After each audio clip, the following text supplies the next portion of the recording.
Yesuus Kiristoos numti Maariyaam irraa dhalate kun ani umaa gochuu hin danda'u kan jedhetu jira jetteetoo naaf kennita. Umaa gochuu hin danda'u ani namadhaa waan tokko gochuu hin danda'u kan jedhu. Macaafa qulqulluu kan korra naaf kennita jechuudha. Macaafa qulqulluu keetirraa sii dubbisa. Islaama taatamoo pheenxee keessaa baata. Yoo inni iddoo sanatti akkas dubbate islaaman taanaaf kenna. Eshi, okay. Yoo inni iddoo sanatti akkas dubbate islaaman taanaaf kenna. Eshi, wangeela Yohaannis boqonnaa 5 lakkoofsa 30 banadhu dura. A few moments later.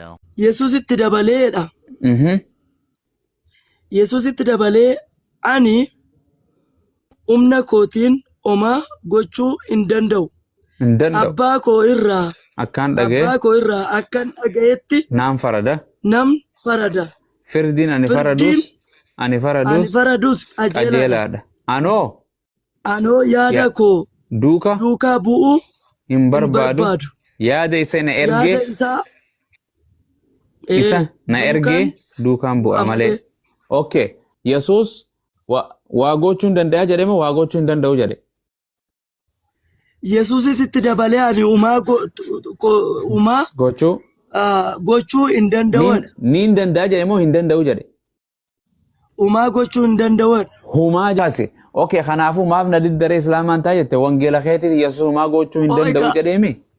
Harka ilaati daftee harka ol fuudhinaan hin jedhin kaabbu. Miila ol fuudhin sin jedhaa duba.